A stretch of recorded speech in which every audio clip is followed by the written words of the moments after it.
The Conjuring House controversy. The historic home has been under scrutiny for months, and tonight the Burrillville Town Council voted not to renew an entertainment license for the paranormal home. For decades, the Rhode Island farmhouse known as the Conjuring House was ground zero for whispers, screams, and unseen forces. You could see the outline of his shoulder and everything, and that was when you were in the house alone. Families were shattered. Ghost hunters swarmed. Hollywood turned it into a blockbuster. Pick something up. But behind the myth was something far more disturbing. Something real. Now the mystery has cracked wide open, and the truth? It's darker, sadder, and more human than anyone imagined.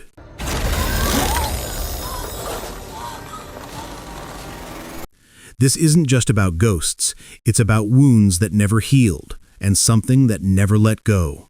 The land was soaked in sorrow. Long before The Conjuring turned it into a Hollywood icon, the old farmhouse on Round Top Road had already soaked up nearly 3 centuries of dark stories, strange deaths, and growing superstition. Well, I find them very charming. This place could make a killing on Airbnb. Built around 1736 for the Arnold family, the timber-framed house once sat in the middle of 300 acres of rugged Rhode Island farmland.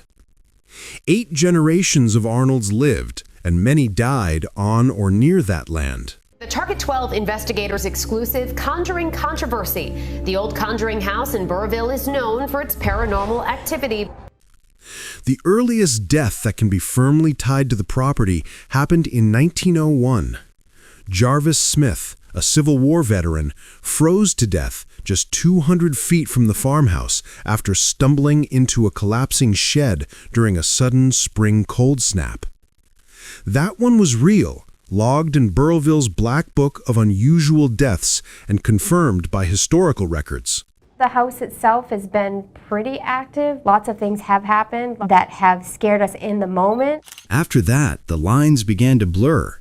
The most talked about suicide tied to the estate is that of Susan Arnold, but she died by hanging in her own home nearby in 1866. Then there was John A. Arnold, who swallowed a lethal dose of insecticide in 1911, not at the farmhouse, but in the nearby village of Tar Hill.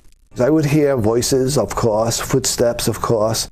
These stories slowly merged over time until people were repeating a version where Mrs. John Arnold supposedly hanged herself in the barn at the age of 93, something no newspaper ever reported because it simply never happened. Then came the tale of Prudence Arnold, an 11-year-old girl whose name would haunt the estate's reputation. She was real, and her death was brutal. Her throat was slashed by a rejected suitor back in 1849. But that crime happened in Uxbridge, Massachusetts, roughly 40 miles away. Still, local storytellers twisted the facts, placing the murder right on the Arnold land, with some even saying her ghost still wanders the orchard. Even if the locations don't match up, the sheer number of tragedies gave the land a reputation that stuck.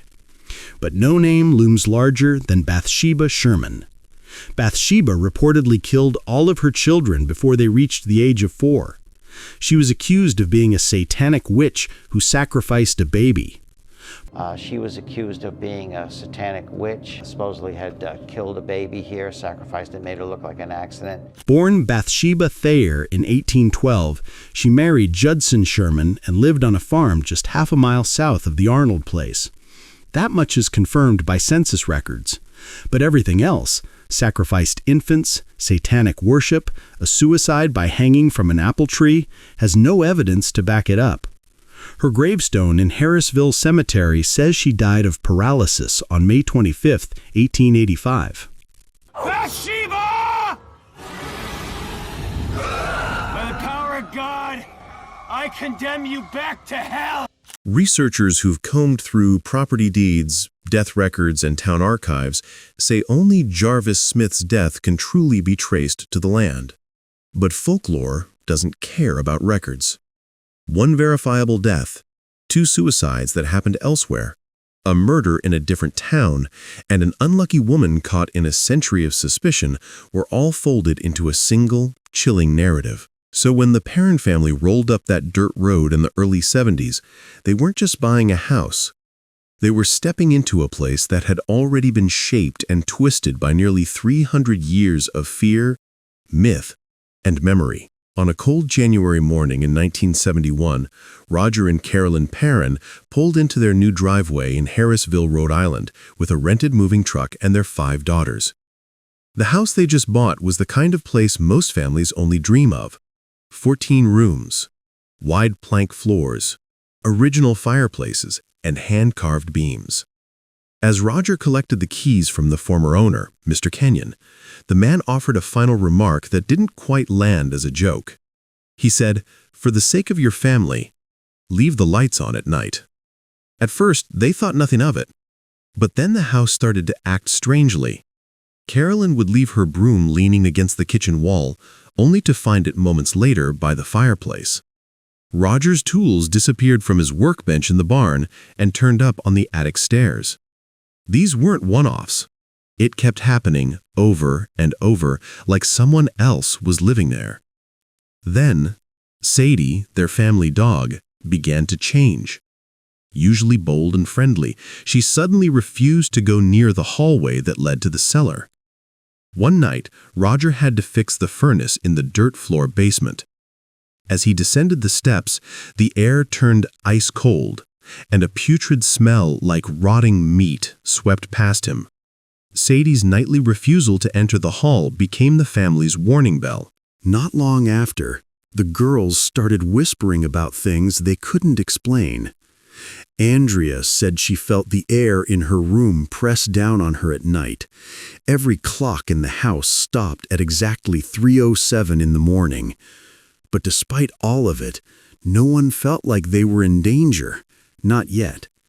There was something oddly calm about the disturbances in those first weeks. Cindy would feel someone tucking her in at night, and she'd smell a sweet flowery perfume that didn't belong to anyone in the house.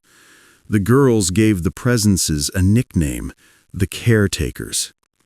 These spirits didn't slam doors or throw objects. They moved things softly and even gave kisses on the forehead. Andrea said they felt more like former residents who had simply decided to stay. For a while, the family let themselves believe this was just how things were now. The spirits weren't hurting anyone. They were just there. But that peace wouldn't last. The house shifted again, and this time it wasn't gentle. Cindy's sweet floral scent turned into the stench of rotting flesh. Whispers, once soft and curious, became sharp, angry murmurs. Doors began slamming with force. By early spring of 1972, it was clear that Mr. Kenyon hadn't been warning them about friendly spirits. Whatever had started out as invisible hands folding blankets and moving tools had now become something far more calculating. The old Arnold estate had introduced itself with kindness. Now it was ready to show its true face. Cindy Perron was never the type to make things up for attention, so when she pulled her older sister Andrea aside one night, pale and shaking, Andrea listened. Cindy said a voice had been whispering to her in the dark, and the message was always the same. 7 dead soldiers are buried in the walls. The way she said it left no doubt. This wasn't a dream. For the next 2 years, the hauntings didn't stop. By 1974, Roger and Carolyn had made up their minds. Their children's mental health meant more than the property. They started planning a move to Georgia. They wouldn't sell the farmhouse until 1980, but by then, they were already long gone in spirit. To this day, Carolyn doesn't speak publicly about what happened. She leaves that to Andrea, who documented it all in her memoirs, House of Darkness, House of Light. She believes only about 5% of the Conjuring film got things right, but the part where her mother is thrown across the basement, that part, she says, was all too real. The parents thought they could leave the house behind, but the house had other plans. The nightmare hadn't stayed behind in Harrisville. It had followed them. In their new home in Georgia, strange things kept happening. Dishes would shift on clean countertops. Bedrooms would turn cold without warning. The fear was no longer tied to that old farmhouse. It had become part of them. Then came the moment that truly shook them. There's someone behind the door. What? There's someone standing over there. It was 2012, and The Conjuring was in production in North Carolina.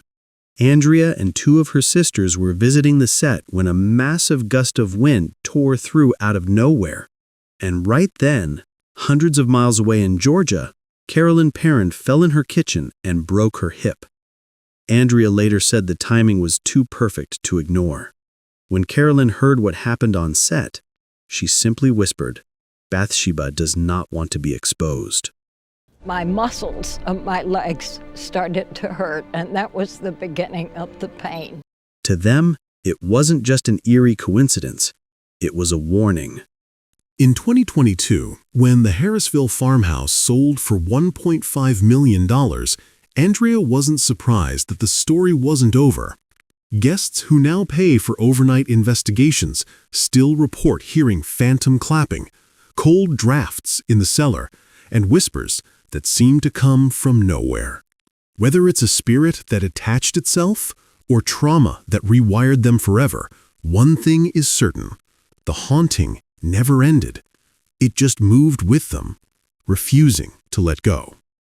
But after all the horror, all the legends, what became of the Conjuring House itself? Norma Sutcliffe and her husband, Jerry Heilfridge, thought they were buying peace when they moved in 1987. For over 20 years, things stayed calm. But in 2013, everything changed. The Conjuring hit theaters, and suddenly their home wasn't just a house, it was a horror icon. The road outside was filled with cars at all hours, and people knocked on their door in the middle of the night. In 2015, she filed a lawsuit against Warner Brothers for what she called a Conjuring-instigated siege. Eventually, Norma and Jerry had had enough. In 2019, they sold the house to Corey and Jennifer Heinen, paranormal investigators who leaned into the chaos. They turned the house into a full-blown ghost tourism destination. In The Sleepless Unrest, a documentary filmed in 2021, the house was described as having a heaviness that never lifts. Then, in May 2022, the Heinens sold the house to Boston developer Jacqueline Nunez for about $1.5 million. She promised to keep the tours going, and the eerie business thrived for 2 more seasons. But in November 2024, things came crashing down. The Rhode Island Department of Labor and Training issued a stop work order after discovering the operation had no workers' compensation insurance. Just days later, the Burrillville Town Council voted unanimously not to renew the house's entertainment license. They pointed to the insurance lapse, fire safety concerns, and ongoing complaints from neighbors about noise and trespassing. With the license revoked, all tours and overnight stays were shut down. By December, the doors were closed to the public for the first time in 5 years. Some locals breathed a sigh of relief, while others missed the tourism dollars. Online, the legend only grew. Debates continue about whether it was red tape or something supernatural that finally silenced the house. Nunez says she hopes to reopen once everything is in order, but as of mid-2025, the house remains private, and its future remains a mystery. The house may be empty, but its story still echoes far beyond those walls.